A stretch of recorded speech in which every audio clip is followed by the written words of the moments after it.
Today we will discuss how to compute the amount due to disease partner. Disease partner mean जिसकी death हो गई है उसको कितनी अमाउंट पे करनी है, उसको कैसे कैलकुलेट करना है, उसके बारे में हम स्टडी करेंगे।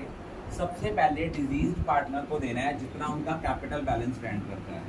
यूजुअली आपका कैपिटल बैलेंस जो है वो लायबिलिटी साइड पे स्टैंड करता है, दैट्स वाई उसका जो ओपनिंग बैलेंस है that is by balance brought down. उसके बाद हम लोग उसको क्या देते हैं, जितना उसका फर्म की गुडविल में शेयर है, और आपको भी पता है जो फर्म की गुडविल में शेयर होता है उसको कौन बेयर करता है, गेनिंग पार्टनर्स बेयर करते हैं इन दियर गेनिंग रेशियो। उसके बाद जितना उन्होंने प्रॉफिट अर्न किया उसके लिए टर्म यूज करते हैं profit and loss suspense account.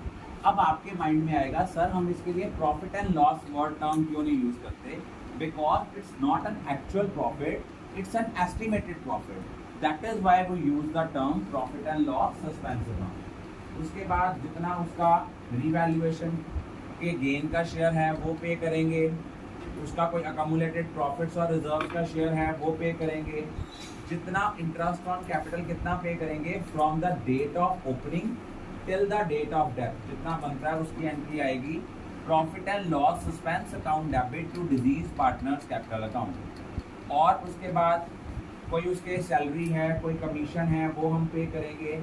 अगर उन्होंने कोई लोन दिया हुआ है पार्टनर को, अगर कोई लोन दिया हुआ है वो भी हम उसको पे करेंगे loan by partner, because that is the liability of the firm. Debit side पे वो आइटम्स आएंगी जिनसे पार्टनर डिजीज पार्टनर के एग्जीक्यूटर को जो अमाउंट ट्रांसफर करनी है, जो उसको रिड्यूस करती है बैलेंस को, वो कौन कौन सी हो गई।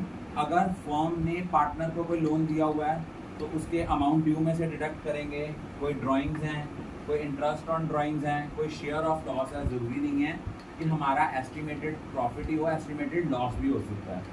कोई जो गुडविल ऑलरेडी एग्जिस्ट कर रही है वो सारी की सारी राइट ऑफ नहीं करनी।